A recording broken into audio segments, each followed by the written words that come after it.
Hey, what's happening? Dave Ray here, and I want to tell you about the very first time I saw glass blowing. And I also want to talk about the first piece I ever created. So, back in 2010, it was late in the month, and my wife and I were set to get married on January 1st, 2011, and I still didn't have a wedding ring.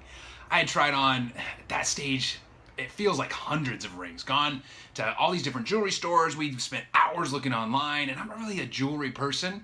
And so every ring I put on, every ring I saw, I was just completely uninspired. And I knew this is my wedding ring. This is something I'm going to want to wear every day for the rest of my life. And so it was a very big deal to me. So my wife said, you know what? They've got this festival in Laguna Beach. This was when we lived in Newport Beach.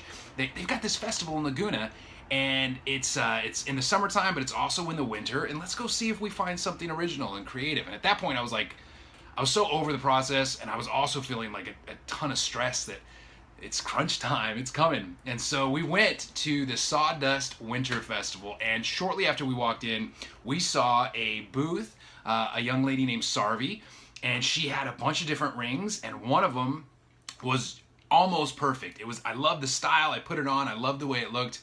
However, we wanted to change it and make it our own, and so she took some instructions from us. She was so cool that she said, I understand the deadline. I will get it done for you. And so, like, that relief, I'll never forget that feeling of relief where I was just like, nice, awesome. And so, like, check that off the list. So then we had the rest of the afternoon to hang out, and I saw this glass blowing booth. And I had never seen glass blowing before. I knew that I kind of knew the process, but I've never really been artistic growing up. That's never been something that I was really good at or really explored.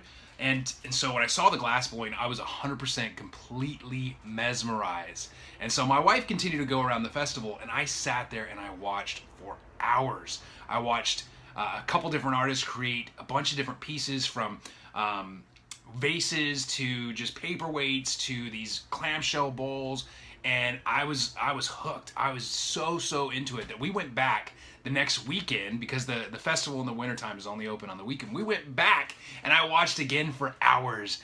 So that was in 2010, end of 2010. Here we are now, 6 years later, and I have been glass blowing as much as possible ever since. But I want to talk about the very first piece I ever made. This is the very first paperweight I ever created. It was at a clinic where I was just learning, the ins and outs, learning the tools, learning the equipment, learning the terminology, learning the process. And so this is my paperweight. And if you look, I actually wanted it to be like a wave. We live at the Pacific Ocean. I'm a huge fan of the water, and I wanted this to be a wave, and so I created the paperweight.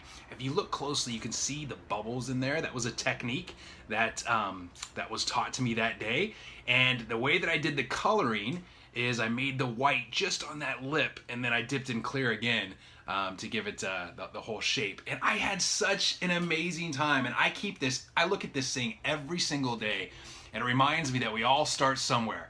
I've graduated now. I do vases, usually at Christmas and Mother's Day and my wife's birthday. She usually gets something that I've created, and I'm at a point where it's something that I keep expanding on my skills every time I go, and I just absolutely love it. I could do it for literally hours and hours and hours and never get tired of it. It's so much fun. In fact, when we go to the Sawdust Festival now, there's always glass blowing, and I can smell the heat. There's a certain smell that comes off wet newspaper. The wet newspaper is what you use to mold. A lot of times there are several different tools, but the wet newspaper is one that you use as you're rolling the rod and you're molding your piece. That really thick wet newspaper has a very specific smell, and I love it. Like, as soon as I smell it, I get excited. And I love working with glass. I love the process. I love the fact that I get to use my hands to help shape and mold. I love the consistency of it. I also love that, like, you don't really know what the colors are how they're gonna look until it cools off. So as you're working, you have all these deep reds and these oranges because it's extremely hot. And then when it cools off, it's like every time I see the piece after it's cooled off in the kiln for a couple days, I'm like, yes.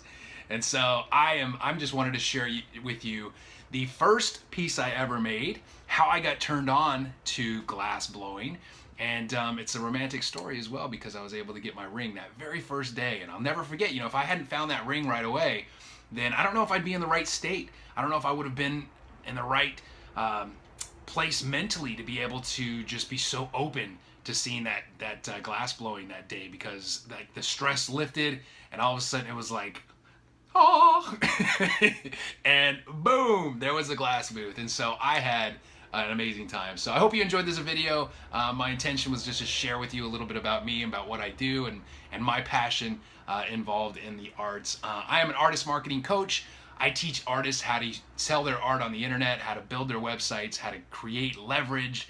And so if you're interested in learning more about me and what I do, feel free to leave a comment underneath this blog post. If you're watching this video in anywhere other than my blog, head over to harmonicplanet.com.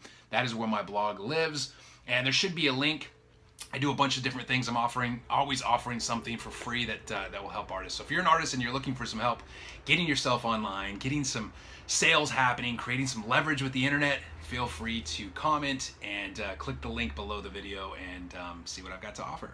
So thank you for listening. Thank you for sticking with me this long. Have a wonderful day, and we'll talk to you soon.